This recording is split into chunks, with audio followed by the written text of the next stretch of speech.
It's to a point now, like we are today, when we're losing that, we've lost 4 in a row. We've lost 6 of the last 7, 7 out of the last 10. And you're thinking, with 7 games left remaining in this season to save our lives, where's the fight? And that's not about being negative. That's just about being real. I'm calling the players out here. I'm saying to Birmingham City players, if you're watching this, you need to really start to fight for your fans because you're letting us down big time, really, really big time. And it's really, really frustrating.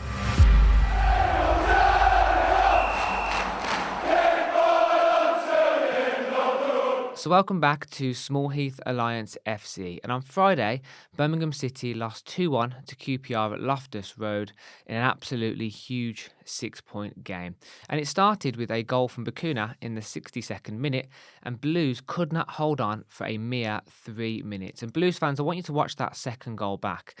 We lose the first header, we lose the second ball, we lose the third ball, and the fourth ball ended up being the goal. Really avoidable and really, really bad defending. And it got worse. We couldn't hold on to the end of the game. And in the 92nd minute, QPR found that winner to, again, very, very avoidable and very poor defending. And I had a little bit of a confidence boost when Robert was announced as our interim manager, but it's becoming clear to me that you can't turn a pack of sheep into a pack of lions, and we're really missing that courage, that bravery, that team spirit to really hold on in the last minutes of games, whether it's to get point, whether it's to get 3. We're really, really struggling in that area. So, Dad, let's get into it. I want to hand it straight over to you. What are your initial thoughts on that game against QPR? So what worries me the most is we don't look like a team that's fighting for our lives. We look at a team like QPR are down there with us, and they seem to want it more than us. Just like Millwall when we played them, and these are 6-pointers which we are just not able to get anything out of. And we're in a position now where we've lost 6 out of the last 7 games, and 7 out of the last 10 games. And 1 point in those last 6 games. In fact, the last win was when Tony Mowbray was a manager, when we beat Sunderland.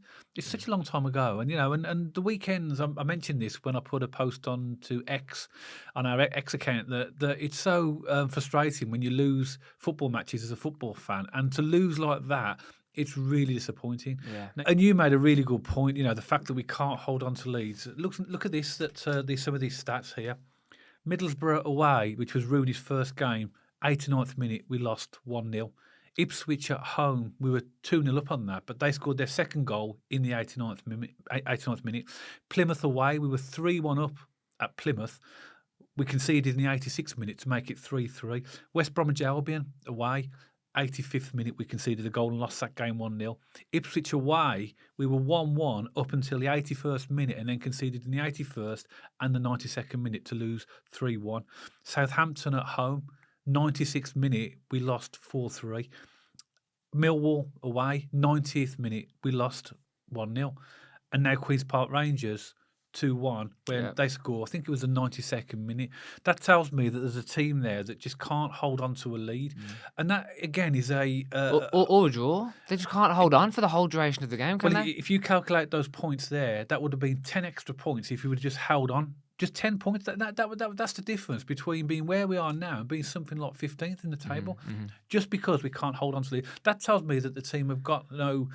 There doesn't seem to be any desire to get us over the line. That's what really worries me about this. We've got 7 games to go now. And my big concern is if we have that type of attitude in the team where we can't hold on to leads, there's only going to be one outcome, unfortunately. We're too passive. Yeah. And it's funny because we seem like we're stealing each other's notes recently. I had the exact same games down with the exact same minute of the goals just to have a look at how many points we've dropped this season. And I was staggered when I saw it yesterday, how many times we bottled it in 90 plus minutes and how many points that we've lost. And there was a real big moment in the game for me. Some Blues fans might think this is a small thing, but for me it was quite big. And Drama got an elbow in the face and his lip started bleeding. Not a single Blues player rallied around him or got behind him. Or, if that happened on a Sunday league piece, there could have been a mini riot between 22 players, couldn't there? But where's that fighting spirit? Yeah. Where's that backup? And I think Drama didn't even. He almost bottled that last header because he was almost, still got that physical challenge on his mind. And, how we said in the preview video, didn't we? QPR are a physical team. We have to match their physicality. We didn't. We didn't even look like they were scrapping for everything. They were battling for everything. We looked like a team which just turned up for a casual kickabout. Where's that? We're out of the relegation zone on goal difference only. Yeah. Where's that fight? And with the press conference, the pre-match press conference with Rowett, he was talking about mentality. He was talking about changing the perspective of the players.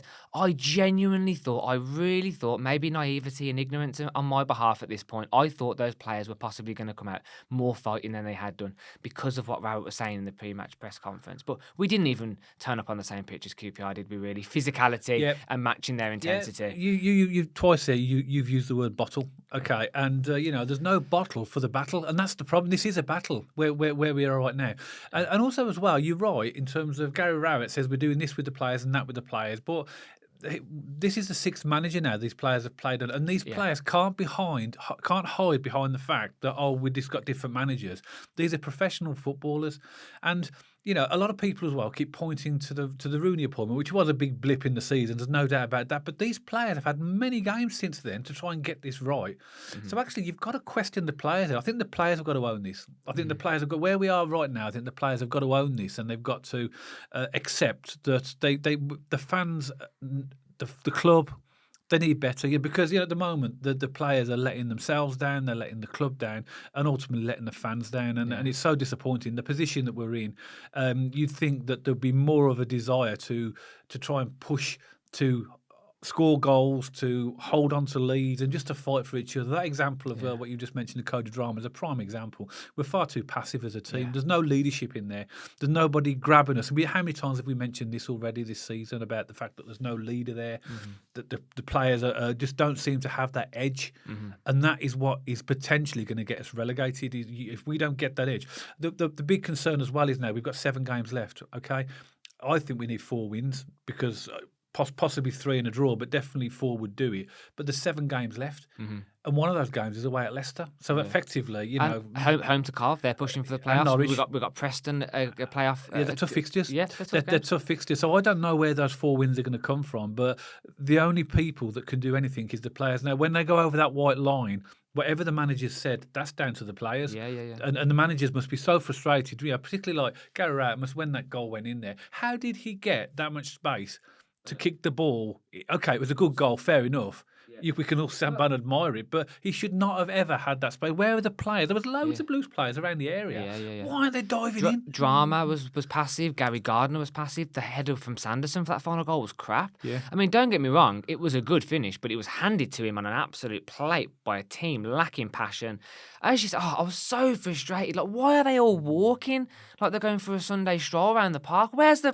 Get into them. Yeah. And I'm starting to feel a bit disrespected as a Blues fan, to be honest. Me and you are season ticket holders, gold members for the away. We're going to be on next year. And, the platinum. I saw a tweet from a platinum member the other day. He's been to 17, 18 away games this year. He's only seen us win 3 away. That is just shocking. Our away record is pathetic. But to be a platinum member, you're a season ticket holder. You go into all the away. So a platinum is 20 plus away games. That is a serious commitment. That's money. That's time off work. Yeah. And we're turning up. We're showing up to these games, and the players can't even be bothered to put a challenge in to get the game through to 96 plus minutes. It's really embarrassing, isn't it? And it's difficult to watch at the moment. Well, what's really like making it even worse at the moment is all the good news we're getting off the pitch about what's happening with the club, about the land purchase and all that. They're all things that the Blues fans want to get excited about. Yeah. But it's almost like every time we get a game, it's like just pouring a big barrel of cold water over absolutely everything. Because all the Blues fans are concerned about the moment. They don't care about like land purchases and UB40 concerts. They care about the results. The plan, and we, you mentioned as well. We sing at the Blues. We're Birmingham City. We'll fight till the end. Well, if Birmingham City players are watching this, maybe you should be thinking about doing that. Fight to the end for us. At the end of the day, Birmingham City supporters will not mind if we do lose games, but we feel that the players have put everything into those games. Yeah. There's no excuse for this, in my opinion. No. These are professional footballers. I don't buy this excuse that a lot of people are saying that the players have given up because a load of men going to be there this season. This is their livelihood, and if they want to get their livelihood or a contract next season at another club, they're going to have to do well, but there's something seriously wrong here in terms of the mentality of the players, in terms of their ability to be able to grind out results. So just put that commitment in that we want. Well, that first goal, the first QPR goal, it was like watching Stoke on Boxing Day when Rooney was in charge. First ball, second ball, third ball, fourth ball. We lost 4 balls in a row for them to score that equaliser. That is shocking. And if you watch the defenders, there's sort of 4 defenders in no man's land. What are they doing? And the joke's on us, Dad. We said, didn't we, Rowett's going to come in and strengthen us up at the back. The back was the worst thing about the QPR game. The defenders were truly, truly awful. And, me and you did a score prediction review a couple of weeks back for the remaining 8 games this season. Again, joke's on us. I mean, with this podcast, if you watch this podcast, we do like to be optimistic. We do like to be a glass half full. But where are our next points coming from? I'm genuinely starting to get really, really worried. And I think if Blues stay up this season, it won't be because of our own merit. It'll be because other teams are worse. I think we've gone beyond that, Matt. I think over the weeks, we've lost 6 of the last 7, and that other one was a draw. I think that slowly we've been dragged and sucked into it. Now to a point where we are above the relegation zone, but we're actually level on points with the second bottom team now. So us, Sheffield Wednesday and Huddersfield are all on the same point. So there's no more room for error. If we don't win games now, we are going to be in that bottom 3, and that's the big worry. What a bigger worry is for me is we're making teams like QPR, and again, no disrespect to QPR, we're making them look really good. That game yesterday, if everyone took their chances, I think that could have been about 7-3 or 4. Blues had a couple of good chances, but QPR had more. Yeah. And when you're going to these away days and you're making QPR look like a really good team in the Championship, that's a problem. You'd be expecting this performance from your Leicesters and your Leedses, but your QPRs, your Huddersfields, the teams below us in this battle, we need to be matching them for their physicality. We need to be matching them for their intensity. That's the basics, isn't it? Because at the end of the day, it's all right saying we have good pockets of football, and there was some reasonable good play around the pitch. We can't argue that, but that's not good enough. That ain't good enough on its own. When you're in this position that we're in now, it's as much about the battle and the fight as it is about the most important thing. The play. It is, isn't it? Yeah. Because you can have bad games, but if you're battling, you can still hang in there. Yeah. We're not hanging in there.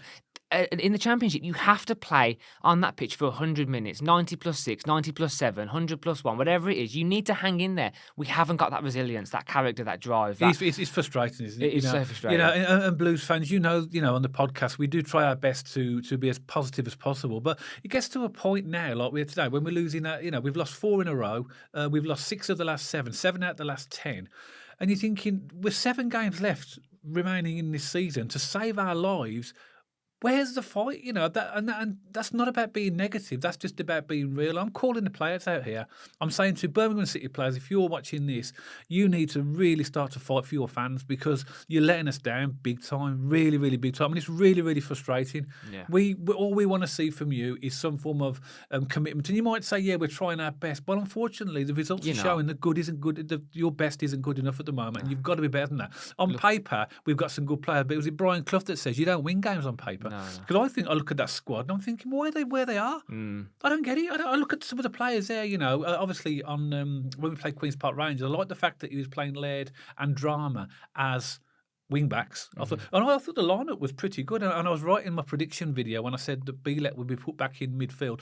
Surprisingly, that Sunic wasn't there because I thought that he would be nailed on. He played Paik in the middle. Yeah. And Paik was actually probably one of our stronger players. But Tyler Roberts, for me, I mean, he's not the player that he was at Leeds or the potential he was at Leeds. And the one shot that came across the box in the first half, he was literally awful in front of the goal, and he literally spooned it over to the right, miles off. And also as well, I'm calling Stansfield out. I mean, don't get me wrong, me and you love Stansfield. Stansfield's a great player, but can he start prioritising composure over power?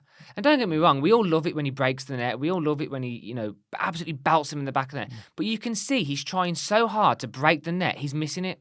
We saw it against Millwall. Blues fans, go back to the Millwall game, watch that chance Stansfield had in the box. He tries to belt it and he spoons it wide. Yesterday, he was through on goal, tries to belt it, barely even makes contact with the ball. Compose yourself.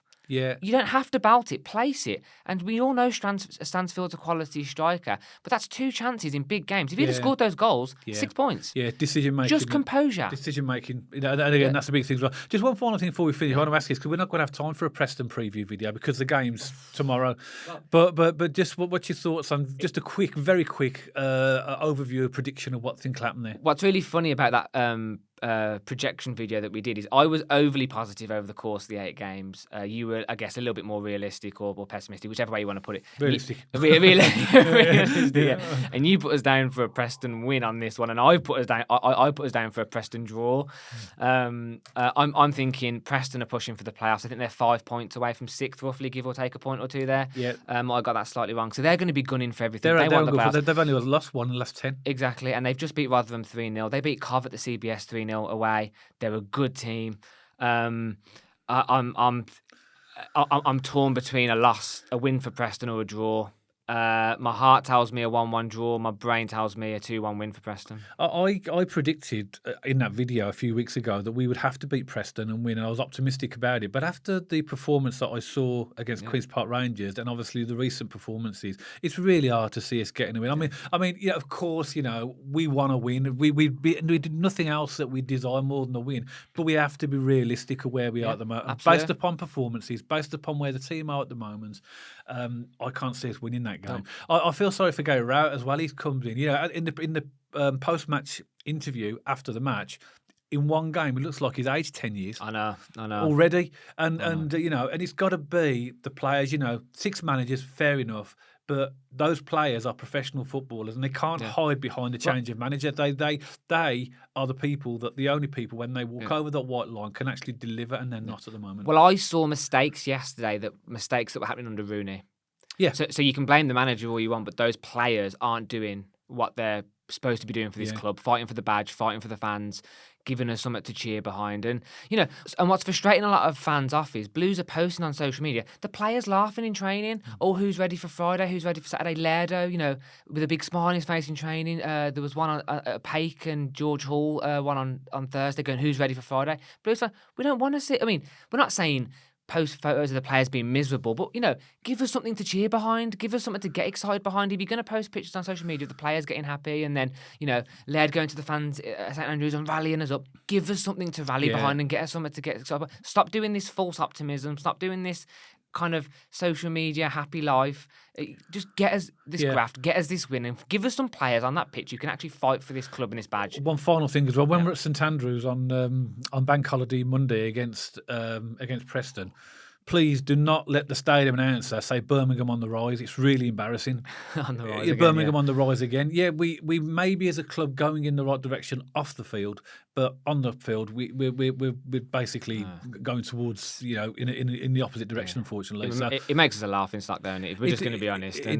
Let's be sensible. And you're right. I think that the final point for me is what you just mentioned, is that those players have to give us something to cheer about. It's all right saying on social media, Birmingham City, turn up fans, support the club, but we're human beings. We want our football club, and we always have, to show the commitment that we have as fans. And if we don't see that, what are we going to cheer about? So please, for the last 7 games, Birmingham City, even if it does result in us going down, I hope it doesn't, but if it does result in us going down, at least go down with a fight. I know. At least go down with a fight. But anyway, I'm sort of not looking forward too much to the last 7 matches. The way we're playing at the moment, something's got to change very, very quickly.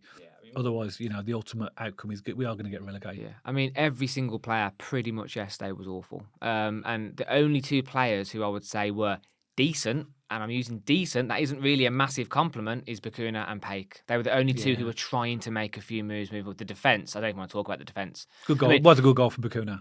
It was a good goal. It was a good goal, to be fair. Yeah, a good link-up play with Laird as well. Laird from the wing-back's position.